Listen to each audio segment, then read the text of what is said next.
Well, the question will be a throwback, really, Yeah. because this must have been accruable over the years. It's like we have been noticing this all these years, and nobody's doing anything.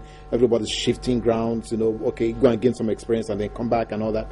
So, where do we box it now? So, who is responsible for the fact that there is a disconnect, between how people are being trained, what they are trained for, and what is available in the environment where they eventually are going to be thrown into? So, who is responsible for this?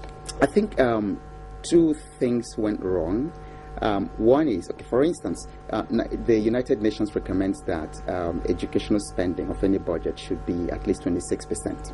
Of the GDP? Of the GDP, of the national budget, of the budget. If you're budgeting 4 trillion naira, 26% of that should go to education. Okay. Ghana does as much as 28%.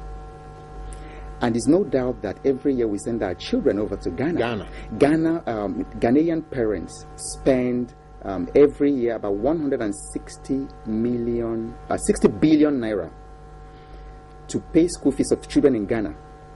In the UK, we spend about 5 billion naira to train our Nigerian children over there. But then, the federal government, just about 2 years ago, all they spent on education for all the federal universities was about 120 billion. So there's a very huge. So we're spending just about 7 to 8% on education. So that just means that it's not important to us.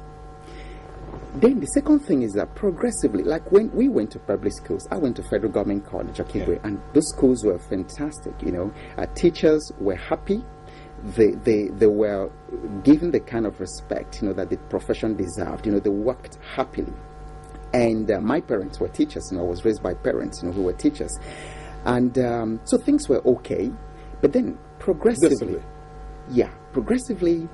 the values, started dropping. The society actually started dropping. People started getting more interested in money than in the profession. The profession of virtues that will actually produce that.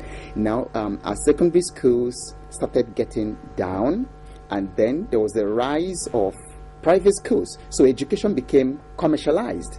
So instead of something that's like a basic human provision that the government should actually make for the people, it became a commercial thing. So right now, to actually have access to good education in this country, talk about Lagos where we are, for instance, you're paying an average school fee for a primary school child in some schools as much as 400,000 naira for a term. Yeah.